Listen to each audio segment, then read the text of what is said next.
stamping and crafting friends. Welcome to Melissa's Crafting Treehouse. Today I've got a set of multi-fold joy-fold cards with a latch closure. I've used the awesome Pattern Party Designer paper, the Welcoming Window stamp set, and the Layering Circles dies. In this video you'll see 3 variations of my design, plus I'll be sharing some fun ideas for alternative ways to make these cards. The Pattern Party Designer paper is only available to purchase as a host rewards item. To qualify for host rewards, you need to spend a minimum of $150. You can also request a host code from me to gather orders, so you'll be able to get host rewards. Contact me using the link in the video below with questions or to request your own host code.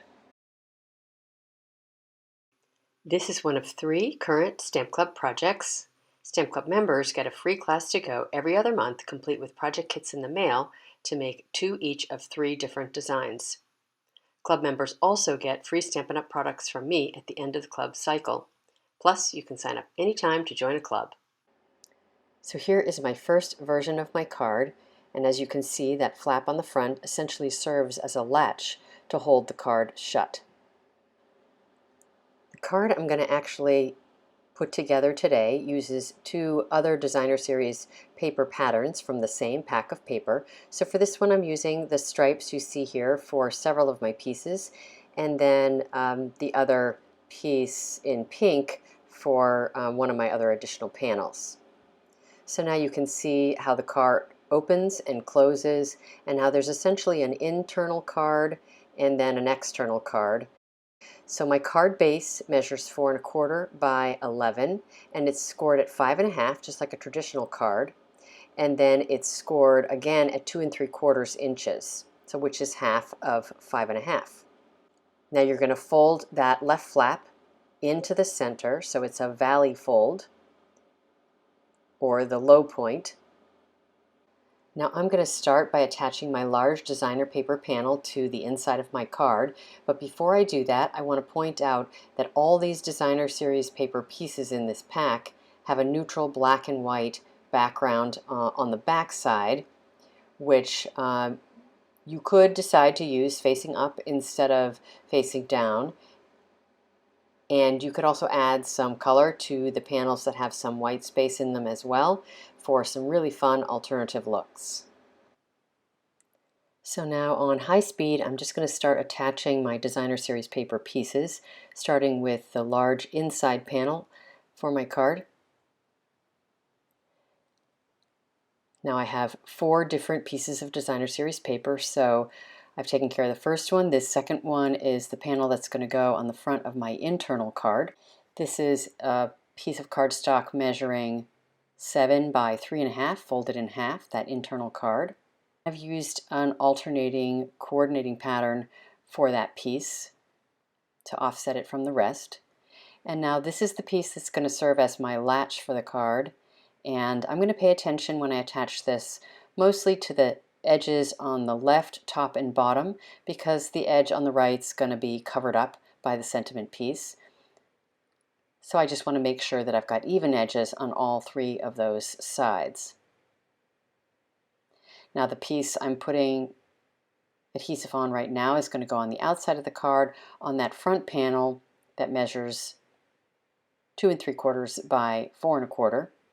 So I've attached all my Designer Series paper pieces now, and now I'm going to use some multi-purpose liquid glue to attach my internal card piece.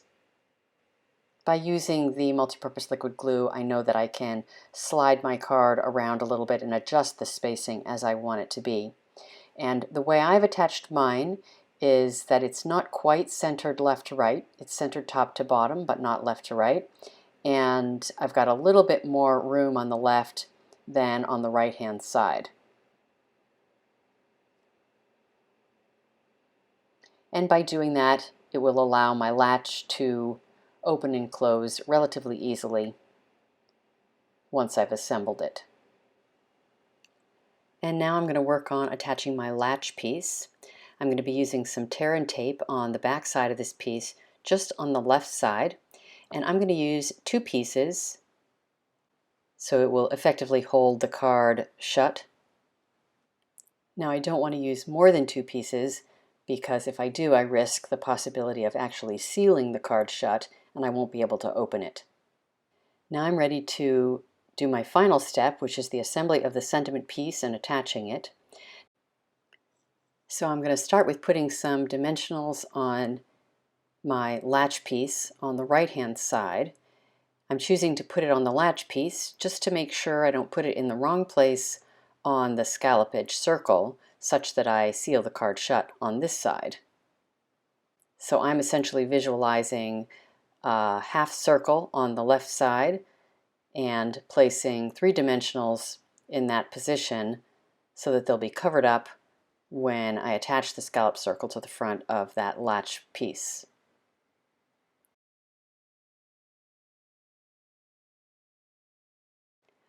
I like to be showing some of my designer series paper to the right side of the scallop circle. Now I have already heat embossed my sentiment in white embossing powder on my die cut circle. So now all I need to do is put some adhesive on the back side of my sentiment piece and attach it to my scallop circle, and my card is all done. So here are 2 of my 3 versions of my finished cards. I have one other version, and I'm going to show you that one completed at the end of the video. I'm starting to assemble this card right here in the video now. But before I assemble this one, I wanted to show you the back sides of these particular designer series papers, which make a really nice option for that black and white version I was talking about earlier. So for this one, I've got my black stripes, and then the back side of my green panel there is actually floral. For this particular card with the hearts, I will be using a sentiment piece that's heat embossed on a Bermuda Bay piece of cardstock. I chose a different color for the sentiment piece to coordinate with whatever designer series papers I was using. So the back sides of these designer series papers, again, are black and white, and I'm just going to show you what it might look like if you chose to use those patterns instead of the hearts. Now I'm not actually putting it together, but I am just going to lay the pieces down so you'll be able to get an idea of what it might look like. So the internal card piece for this one, the back side, is a bunch of flowers. So I'm just going to place those in where they would be.